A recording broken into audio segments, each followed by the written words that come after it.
Fighting soldiers from the sky, fearless men who jump and die, men who mean just what they say. Hello, and I'm your still life Cynic, being cynical one frame at a time. Once in a blue moon, a movie comes along that you watch, and you honestly come out of it having absolutely nothing to say against it. Is Starship Troopers one of those movies? Well, of course it is. How can you take a movie based on a book that showed us all the glorious benefits of fascism and insult it in any way? Obviously, it's perfection at its most. Everything from the tongue-in-cheek comedy to the over-the-top gore and blood is done so well and so without apology that it ropes people like me in from the get-go. Well, the movie begins in the savage Klendathu system, a galaxy overrun by what appears to be mindless, bloodthirsty, gigantic fucking spiders that want nothing more to rip a human's face off. Klendathu is a planet bereft of any kind of culture, buildings, or vegetation. I didn't even see any water, come to think of it. This kind of presents the question, how did gigantic spiders evolve into some kind of civilization without essentials like food and water? For those of you actually asking that question, fuck you. You're obviously overthinking this movie. Klendathu also seems to have really bad weather all the time. It's pretty much a desert landscape with a continuous thunderstorm looming over it. You know, it's kind of like an ecologist's bane, I suppose. We see the titular Starship Troopers doing battle with the dreaded arachnids, as the movie calls them.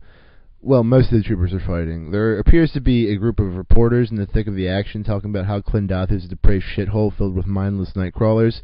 That is, until the man reporting is scooped up by aforementioned nightcrawler and is snapped in half in its jaws. Holy shit, I thought to myself. I totally didn't see this turn of events coming. And as our intrepid reporter is getting bisected by the vicious arachnid, begging his crew for help, the cameraman seems completely fascinated by this turn of events and just continues to film like nothing really that bad is happening. I guess seeing your own soldiers being murdered in horrible ways makes for good TV, I don't know. So the universe has been set up. You have the fascist regime of humans doing battle with the weird hive mind of pissed off spiders. As far as sci-fi premises go, you're pretty much striking gold here. You have your precocious main character in Johnny Rico, who is a high school student with the finest girl in school on his arm. However, she is destined to join the Galactic Navy, leaving Johnny a faggy civilian with no voting rights. In order to impress his girlfriend, Johnny suits up for battle and joins with the mobile infantry, trying to earn his citizenship through service. Or perhaps he's just trying to earn some pussy, who knows. Their friend Carl is also joining up. The role of Carl is filled by the predictably scrawny Doogie Howser, M.D. When they are all flushed out, Rico is placed in the mobile infantry, his love interest is placed as a pilot, and good old Doogie somehow falls ass backwards into a colonel position. After that, he tends to dress like Adolf Eichmann, and you kind of start to wonder if these writers have ever heard of subtlety. Rico is shipped off to boot camp where he meets his drill sergeant, who's pretty much the baddest bro around, and why do I say that? Well, he tends to break his own recruits' arms for no apparent reason, and when he's not doing that, he's stabbing them in the palms. Sounds reasonable to me. I was rather surprised to find Jake Busey playing one of the mobile infantry recruits, which made me chuckle because when this guy grins, I honestly don't know what is more frightening, the towering arachnid killing machine or Jake Busey. So Rico goes through basic training and then is sent to Klendathu with the rest of his platoon to do battle with the savages. This picks up from where the beginning left off. We see the reporter getting bisected once again because honestly seeing that once just wasn't cool enough. And the mobile infantry basically get pwned by their insectoid adversaries. I honestly forgot that these soldiers were trained at one point, because their main tactic when fighting these towering monstrosities was to run up to them and call them names while firing wildly, not even aiming, and then ask God for help when the fucking thing decides to sever their legs with its gigantic fucking jaws. Another popular tactic was to shit their pants and then run away when they realize the big fucking spiders can kill you at close range. So the infantry makes a full retreat in utter confusion, and then we cut to a scene where everyone seems to be completely baffled as to why they were totally crushed. I wish I were in the movie at this point so I could have said, hey, maybe next time we shouldn't just, march single file into the giant beast's fucking mouths, huh? After modulating their tactics a bit, the Federation decides it would be best if they conducted some intelligence gathering before they launched another attack. I kind of had to stop myself from rolling on the floor laughing at this point because the thought of intelligence gathering is one for faggots. So Doogie Howser comes up with the brilliant idea of attempting to capture what is known as a brain bug, so the Federation can know more about its enemy.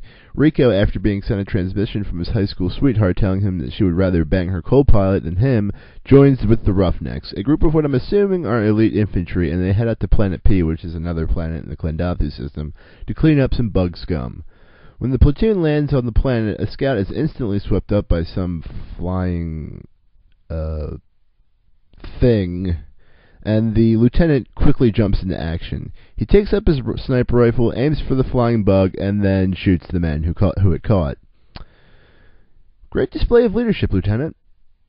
So the group continues until they stumble upon an outpost where all the soldiers have been turned into hamburger meat by the bugs. Upon further inspection, they notice that some of the corpses have huge gaping holes in their heads, which suggests that their brains have been sucked out. Aliens in search of human brains. They also stumble upon the general in charge, who in the midst of the attack took it upon himself to hide in a closet and cry like a little girl. The platoon is suddenly ambushed by an army of arachnids, and the lieutenant, having his legs ripped from his body, asks Rico to kill him, a request that Rico amply obliges. Thus, the leadership of the Roughnecks falls squarely upon Johnny Rico's shoulders, and only after 2 hours, the kid climbs fast. Unfortunately, the girl whom Johnny was banging in order to get back at his slutty high school girlfriend is killed in the engagement, and Jake Busey somehow survives. This universe is indeed a cruel one. After returning from the mission, Johnny reunites with his high school sweetheart, and they remember that they do indeed want to fuck each other, so they get back together. They set out on one final mission to capture the brain bug, and succeed in doing so. They are generally regarded as heroes, and Doogie Howser tells them how proud he is of them. Woot. Starship Troopers isn't Citizen Kane, and it isn't trying to be. It's violent, irreverent, funny, and entertaining. If you ask me, it's a fucking winner. I'm your still life cynic, being cynical one frame at a time.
StarshipTroopers3.net. This is Johnny Rico.